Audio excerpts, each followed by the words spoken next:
Chapter 5. Hugh Pine didn't walk very far. As soon as he got to the woods, he whipped off his hat, dropped down on all fours, and shuffled into an opening in a big patch of raspberries. He found a hollow apple tree and rolled up his hat and hid it carefully, and then he moved his short, bristly bulk into the tough plants, laden with tasty red fruit, and began to eat. The juice ran down his chest, and he had to rub his quills against the bark of an oak to clean them. The bark of the oak looked fine, so he ate some of that as well. When he was quite full, he found a 50-foot pine and climbed it.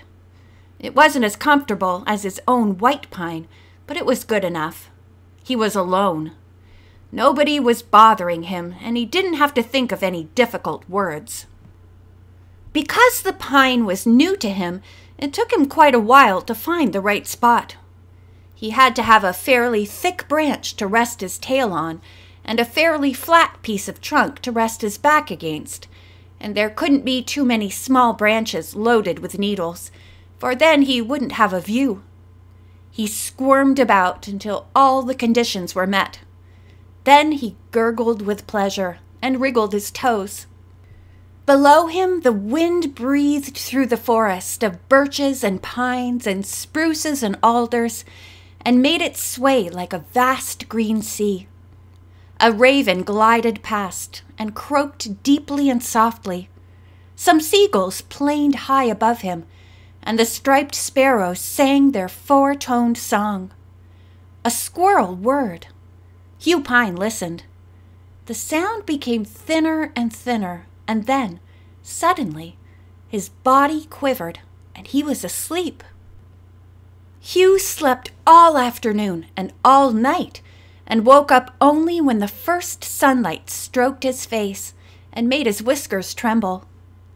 Then he climbed down, found his hat, and moved on to his usual grounds, where he began to feed around the great white pine.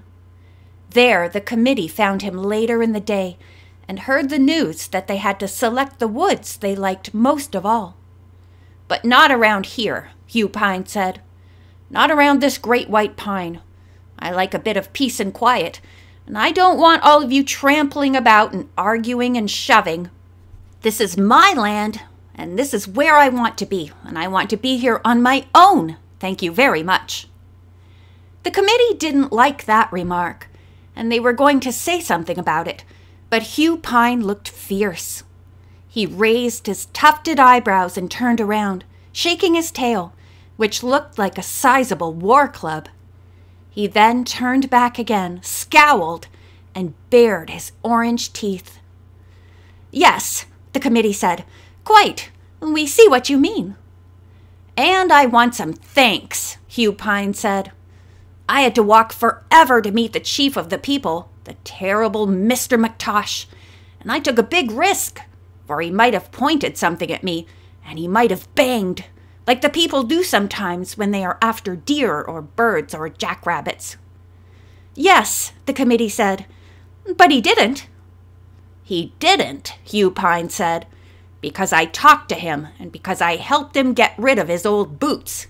So run along and come back and tell me where these wonderful woods are where you want to live, and thank me before you go." "Thank you," the committee said, and scuffled off, grunting and grumbling and nibbling and stopping off to eat some raspberries on the way. End of Chapter 5.